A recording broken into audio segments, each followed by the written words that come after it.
دوستو بگ سوچوں میں خوش آمدید۔ آج ہم آپ کو براعظم یورپ اور شمالی امریکہ کے درمیان واقع حیرت انگیز جزیرے پر لے چلیں گے، جہاں قدرت کے بے شمار خوبصورت نظارے تو دیکھنے کو ملتے ہی ہیں، لیکن اس کے ساتھ ساتھ یہاں آپ کو قدرت کا نظام کچھ الگ ہی نظر آتا ہے۔ اسی لیے یہ جزیرہ کسی اور ہی دنیا کا حصہ معلوم ہوتا ہے۔ دوستو ہم بات کر رہے ہیں یورپی ملک آئس لینڈ کی، جہاں دن اور رات کا بھی کوئی خاص تصور نہیں۔ یہاں آپ رات کے 3 بجے بھی سورج کو دیکھ سکتے ہیں۔ آخر ایسا کیوں ہے؟ یہاں آسمان پر کون کون سی انتہائی خوبصورت اور پراسرار روشنیاں نظر آتی رہتی ہیں؟ یہاں کے لوگوں کا طرز زندگی کیسا ہے؟ اور مشہور T V series game of Thrones کا اس جزیرے سے کیا تعلق ہے؟ یہ سب ہم آج اس ویڈیو میں جانیں گے۔ دوستو آئس لینڈ کا زیادہ تر حصہ اٹلانٹک اوشین یعنی بحر اوقیانوس، جبکہ کچھ حصہ آرکٹک اوشین یعنی بحر منجمد شمالی میں ہے۔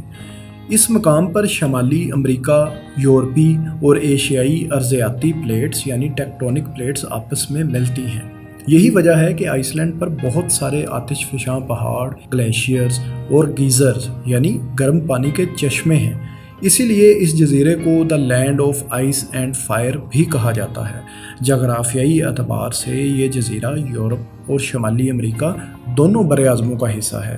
دراصل آئس لینڈ کا مغربی حصہ شمالی امریکی پلیٹ، جبکہ مشرقی حصہ یوریشین پلیٹ کے اوپر واقع ہے۔ ان دونوں پلیٹس کے درمیان وقت کے ساتھ ساتھ گیپ میں ہر سال تقریباً 2 سینٹی میٹر کا اضافہ ہو رہا ہے۔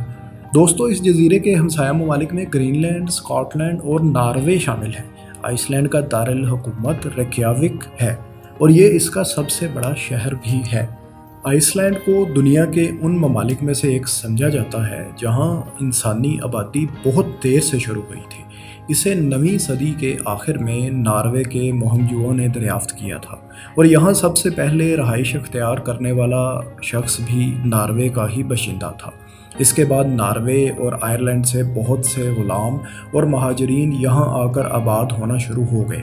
کہا جاتا ہے کہ دنیا کی سب سے پہلی پارلیمان کا قیام یہیں اسی جزیرے پر عمل میں آیا تھا۔ تب تک یہ جزیرہ ایک آزاد ریاست تھا، لیکن کچھ عرصے بعد یہ جزیرہ ناروے کے کنٹرول میں آ گیا تھا۔ 19ویں صدی میں آئس لینڈ ڈنمارک کے قبضے میں چلا گیا، اور پھر دوسری جنگ عظیم میں ڈنمارک اور آئس لینڈ کے تعلقات خراب ہوئے، اور ساتھ ہی برطانوی فوجوں نے آئس لینڈ کے دارالحکومت پر قبضہ کر لیا۔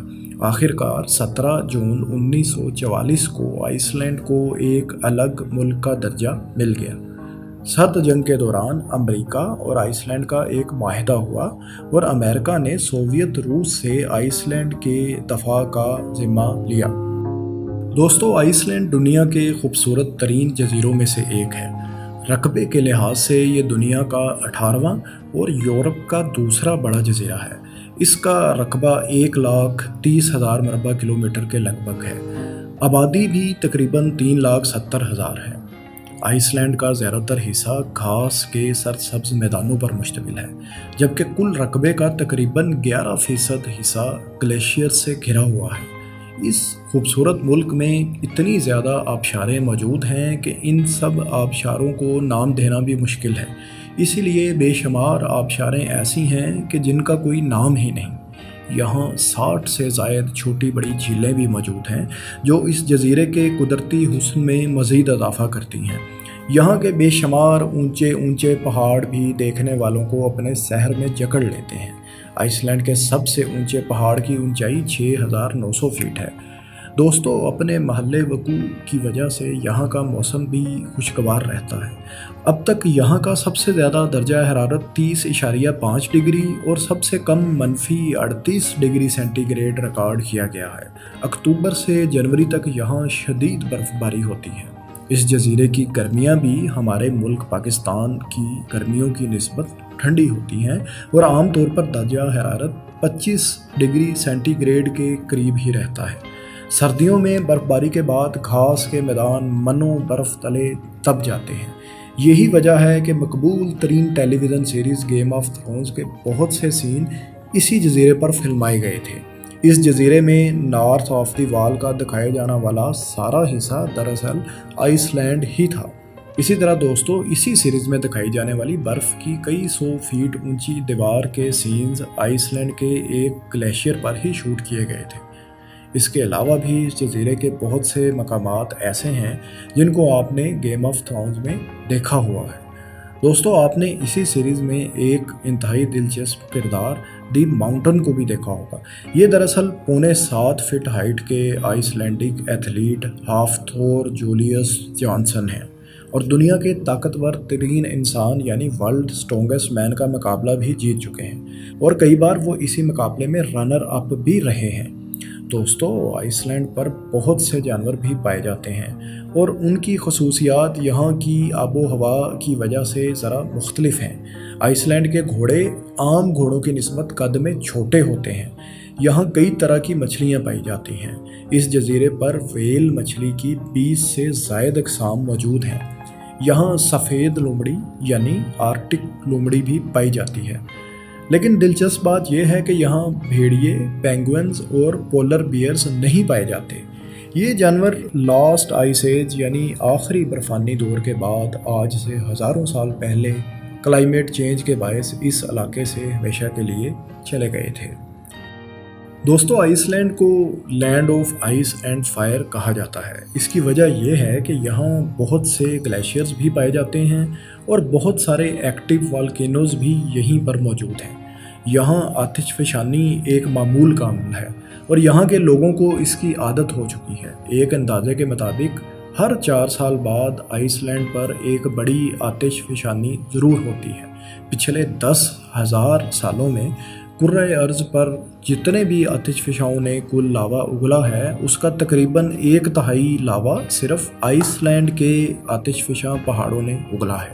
دوستو بعض سورسز کے مطابق آج سے 8,600 سال قبل اس جزیرے کے وسط میں واقع ایک آتش فشاں پہاڑ جس کا نام بار در بنگا ہے میں ایسی زبردست آتش فشانی ہوئی کہ اس کے نتیجے میں پہاڑ میں جو لاوا اگلا وہ بہہ کر 100 کلومیٹر دور تک پہنچ گیا تھا۔ اسے پچھلے 10,000 سال میں لارجسٹ لاوا فلو مانا جاتا ہے۔ انہی والکینوز کی وجہ سے آئس لینڈ پر بلیک سینڈ بیچز یعنی سیاہ ریت والے ساحل بھی وجود میں آ گئے جو دیکھنے والوں کو مبہوت کر کے رکھ دیتے ہیں۔ ایک اندازے کے مطابق یہاں 200 کے قریب آتش فشاں پہاڑ ہیں۔ یہاں کا سب سے ایکٹیو آتش فشاں کاٹلا ہے جس کی اونچائی تقریباً 5,000 فیٹ ہے۔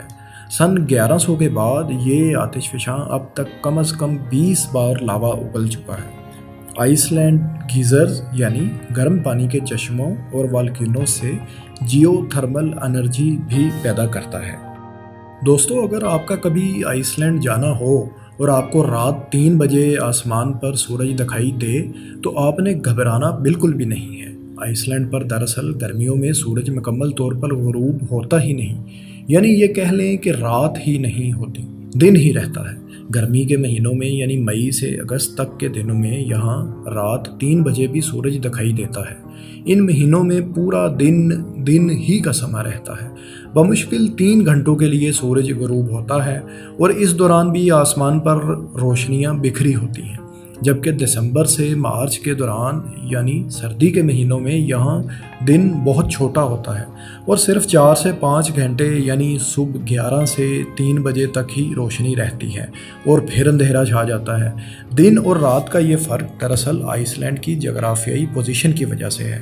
یہ آرکٹک سرکل یعنی دائرہ قطب شمالی کے جنوبی طرف واقع ہے اور شمالی اور مغربی دونوں نصف کروں کا حصہ ہے۔ ہر سال گرمیوں میں شمالی نصف کرہ سورج کی طرف سرک جاتا ہے اور سردیوں میں دوسرا نصف کرہ سورج سے دور ہو جاتا ہے، اسی لیے یہاں دن اور رات کے دورانیے مختلف ہوتے ہیں۔ دوستو آپ نے ناردرن لائٹس کے بارے میں ضرور سن رکھا ہوگا یا پھر اس کی کوئی تصویر یا ویڈیو تو ضرور دیکھی ہوگی۔ یہ سبز رنگ کی خوبصورت روشنیاں دراصل قدرت کا ایک شاہکار ہیں۔ جب ایک خاص طرح کے پارٹیکل زمین کی میگنیٹک فیلڈ کے ساتھ ریئیکٹ کرتے ہیں تو یہ روشنی خارج ہوتی ہے۔ یہ خوبصورت نظارہ آپ آئس لینڈ میں ستمبر سے اپریل کے مہینوں میں دیکھ سکتے ہیں۔